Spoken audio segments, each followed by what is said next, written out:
Bonjour les amis, j'espère que vous allez toutes et tous bien en ce samedi 13 septembre 2025. Donc, je voulais revenir vers vous aujourd'hui pour parler un peu de l'actualité dans son ensemble. Donc au départ, j'avais prévu de simplement parler de la situation un peu burlesque de la France. C'est une vraie commedia dell'arte que nous vivons, nous autres Français. Bon, au-delà de ça, il y a eu de tristes événements sur lesquels je vais brièvement revenir également, plutôt en fin d'audio, je pense.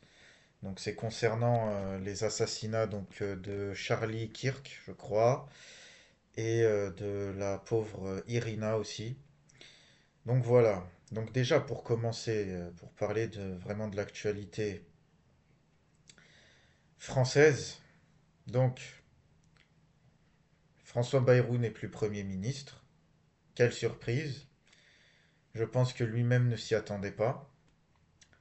Non, je plaisante, bien évidemment. Évidemment qu'on s'y attendait, que lui-même s'y attendait, que c'est ce qu'il voulait.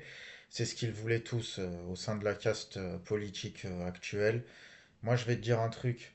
Euh, Quand tu es Premier ministre français et que tu menaces comme ça d'enlever 2 jours fériés, c'est que tu as envie de te casser en fait. C'est que tu as envie de sauter, c'est que tu veux plus être aux commandes.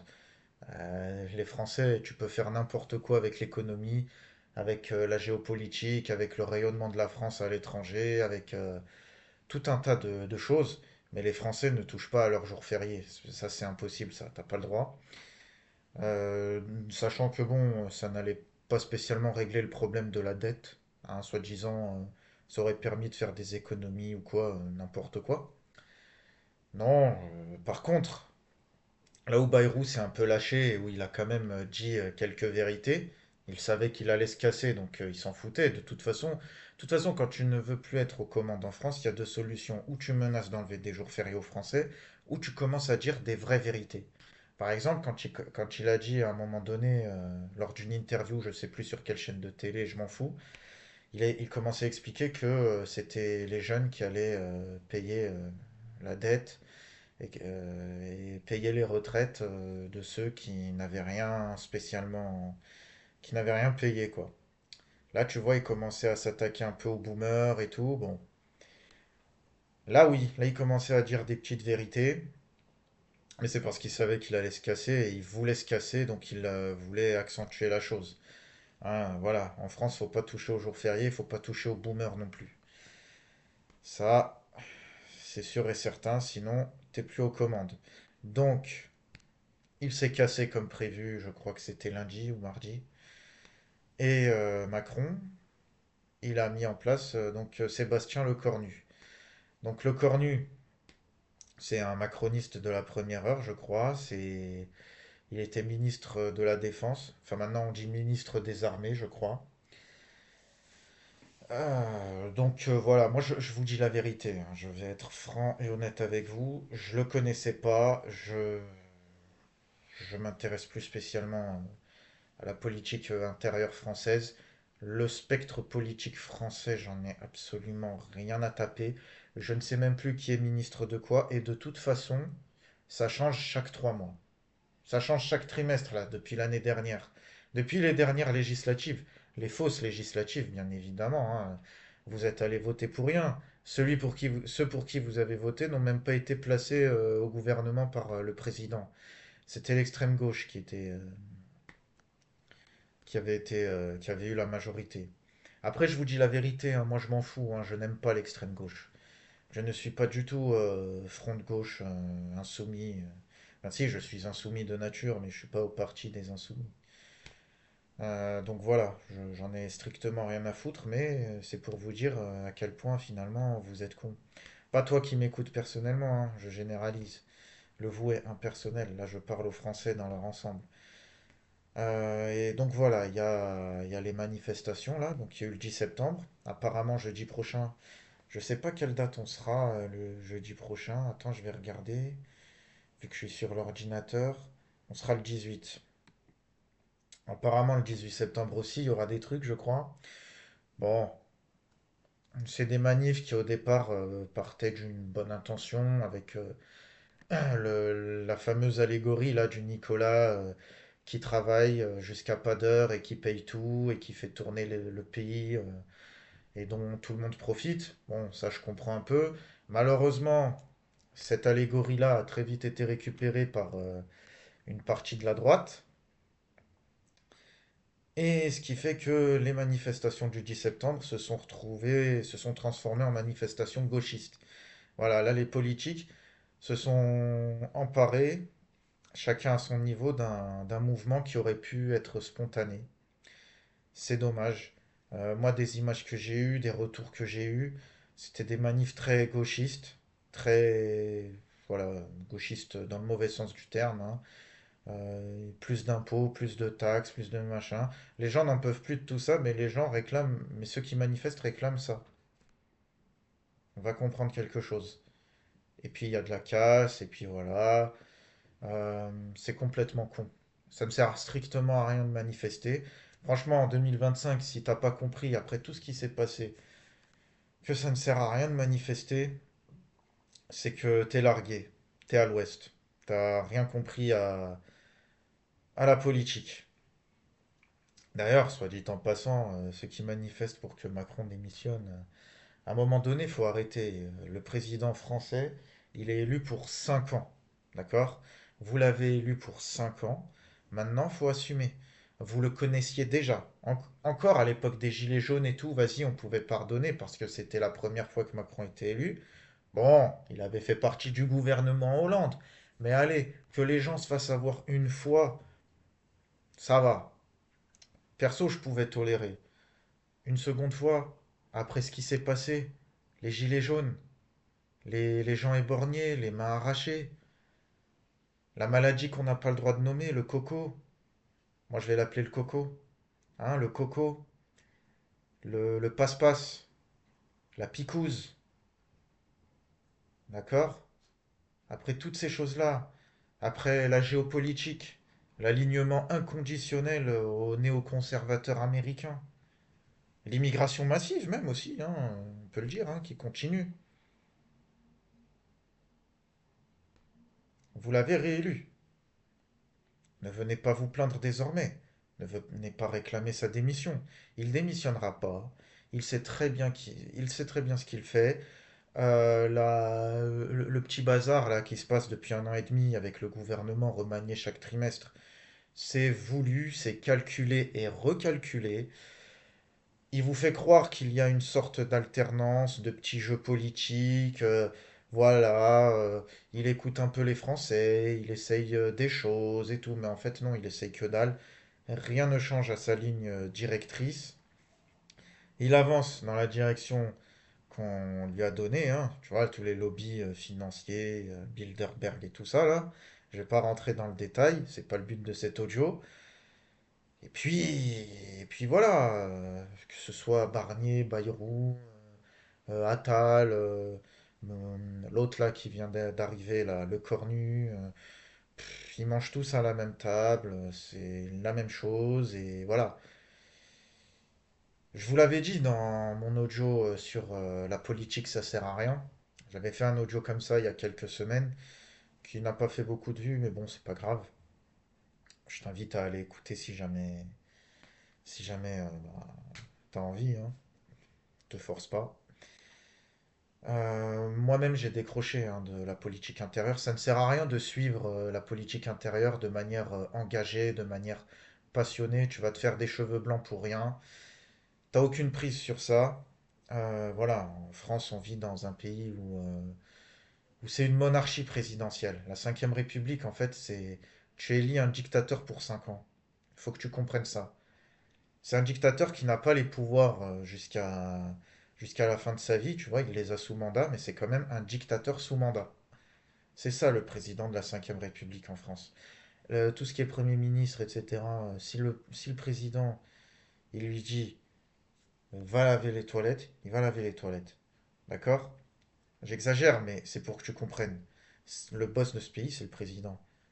Voilà. En fait, on se fout de ta gueule quand on change de Premier ministre à tout va. Et là, il fait même plus semblant. Là, il a vraiment placé un de ses lieutenants, hein, le Cornu. Donc, de ce que j'ai compris, c'est un macroniste de la première heure. Je connaissais pas hein, avant qu'il soit Premier ministre et je m'en fous, hein. C'est pas comme si ça changeait grand-chose. Donc voilà, et j'ai envie de dire, si tu as envie de changer quoi que ce soit, manifester, ça sert à rien. Boycotter, arrêter de consommer et tout, j'y croyais à une époque, ça sert à rien. J'entends des fois des gens dire, ouais, on va tous aller aux banques, on va tous sortir notre argent en même temps. L'intention est bonne, mais mon ami, sois pas naïf. Vous ne pourrez jamais, on ne pourra jamais sortir tout notre argent en même temps des banques. Il n'y a pas assez de liquide dans les banques. Voilà. Déjà, les banques ne nous laisseraient pas. À un moment donné, ils vont bloquer les retraits. Et quand bien même ils nous laisseraient, il y a pas, tu crois qu'il y a assez de billets là dans les banques? La majorité de l'argent n'est plus fiduciaire. La majorité de l'argent n'est plus liquide. Elle est électronique. Donc si tu veux sortir ton fric des banques, déjà, faut pas attendre qu'il y ait une crise politique pour le faire. C'est quelque chose à faire déjà de base. Faut avoir ce mindset-là. Et tu le places à la bourse. À la bourse ou dans le Bitcoin, dans les cryptos. Je sais qu'il y en a qui aiment pas ça. Je sais qu'il y en a qui détestent qu'on leur parle de crypto-monnaie, de Bitcoin et tout. Je m'en fous. Moi, je dis ce que je pense. Si t'aimes pas Bitcoin, tu peux le placer à la bourse. Tu le places dans les ETF, le SP 500, le marché américain, les obligations américaines, l'or. Voilà, il y a tout un tas de choses. Là, tu te fais des virements, tu te crées des comptes sur les plateformes d'achat de tous ces trucs-là. Et là, tu sors ton argent petit à petit en DCA. Tu le sors des banques. Et c'est ce que tout le monde doit faire. Même en état normal. Pas qu'en état de crise politique. C'est ce que tout le monde doit faire à la base. Laisse tomber les livrets A et tout ça. Enfin, je suis pas conseiller financier, hein, après tu fais ce que tu veux, mais de toute façon, ton pourcentage là, que tu gagnes chaque année, il augmente moins que l'inflation. Donc en fait, tu perds de l'argent sans t'en rendre compte. L'État peut geler tes comptes. Ça, je l'avais dit déjà à l'époque. L'État peut geler ton compte, peut prendre, peut te ponctionner, peut piocher dans ton épargne. Voilà. Si, si tu veux sortir ton argent des banques, tu investis sur de la valeur. Tu te formes, tu apprends et voilà. Donc, tiens, je relancerai peut-être ma chaîne d'investissement. Il y aurait des choses à dire. Bon, c'est une petite parenthèse comme ça. Mais voilà, vouloir sortir son argent des banques, tout le monde au même moment, mais c'est tellement naïf. Mais j'entends des choses tellement naïves, mais incroyables. Vous voyez la France, c'est un pays où c'est comme ce que je disais en début d'audio. Tu peux faire n'importe quoi avec l'économie, n'importe quoi avec tout. Tu ne peux pas enlever des jours fériés aux Français, mais tu peux faire n'importe quoi avec l'économie, vu que de toute façon les Français sont nuls en économie. C'est pas dans leur culture. Parce que c'est l'État qui fait tout. Parce qu'on a un État paternaliste. Voilà, ou maternel. On a un État qui materne les Français. Voilà, c'est l'État qui te gère ta retraite. Retraite qu'on n'aura pas, hein, ceux de notre âge. Si tu as à peu près mon âge et que tu m'écoutes, moi j'ai la trentaine là, je suis en début de trentaine. Je te le dis, notre génération à nous, c'est mort. Il n'y aura pas de retraite. Donc je disais, il n'y aura pas de retraite. Il n'y aura rien. D'accord? Ne t'attends à rien de l'État. Nous, on va être des laissés pour compte. Donc nous, en fait, on n'a même pas le choix. C'est même pas pour contester quoi que ce soit qu'on doit sortir notre argent des banques, investir, placer intelligemment, se former à l'économie. C'est vraiment pour notre survie, en fait. C'est pour notre survie. Et n'écoutez pas les boomers, là. Voilà. Moi, je leur en veux pas spécialement d'avoir profité du système. Ils sont nés au bon moment. J'aurais pu en être un. Tant mieux pour eux. Moi, je suis pas. Voilà, j'ai rien contre les vieux. Mais là où je leur en veux quand même, là où je leur en veux, à certains, hein, c'est que la plupart nous vendent un monde qui n'existe plus. C'est pas le sujet de cet audio. J'aurai peut-être l'occasion d'en parler une autre fois. Là, je vais passer quand même à l'assassinat de deux personnes. Donc, c'est deux cas différents. Dans un cas, celui de Charlie Kirk, que vous voyez là, donc sur l'image d'en bas, c'est clairement un assassinat politique. Et sur l'image de droite, donc vous voyez la pauvre Irina, avant de se faire poignarder par ce type-là, encapuchonné. Ben là, c'est clairement un meurtre totalement gratuit. Euh, Enfin, il n'y a rien à comprendre en fait. Il n'y a rien à comprendre, hormis ce que je disais dans mon précédent audio sur la mort du pauvre Jean Pormanov. C'est que on vit une époque où on tend vers les extrêmes, on tend petit à petit vers le mal absolu, et finalement on vit une ère où les assassins n'ont même plus de raison d'assassiner. Ils assassinent juste comme ça. J'ai vu qu'apparemment ce type-là, cet assassin aurait expliqué qu'il voulait tuer des blancs, comme quoi ce serait un crime raciste ou quoi. Euh, la vérité, je pense que, après ça n'engage que moi, je pense qu'il avait juste besoin d'un prétexte, c'est juste un enculé. Voilà, c'est juste un gros fist-up. Et donc il s'en est pris à cette jeune fille. Voilà, faut bien avoir en tête que maintenant tu vis une époque où quand tu as quelqu'un de louche, donne pas ton dos. Moi-même, je donne pas mon dos. Vous savez, moi, je raconte pas ma vie hein, sur YouTube, mais ça m'est déjà arrivé une fois de me faire agresser dans le métro alors que j'avais absolument rien fait. Bon, j'ai pas pris de coup de poignard, heureusement. Mais quand je repense à la scène, ça aurait pu. Je me suis pris un coup de poing, puis je me suis levé, j'ai rendu le coup de poing et c'est parti en bagarre et basta. Mais j'avais absolument rien fait. Hein. Et c'était il y a quelques années. J'avais absolument rien fait ni rien dit à qui que ce soit. À personne. C'est la personne qui est venue qui m'a frappé alors que je n'avais rien fait. J'avais pas calculé, je l'avais même pas regardé. Donc voilà, on vit une époque comme ça. Ne donne pas ton dos. Ne donne jamais ton dos. Surtout quand tu vois des types louches. Fais très attention, même quand tu es un homme dans la force de l'âge et en bonne santé. Là, c'était Irina, la pauvre, paix à son âme.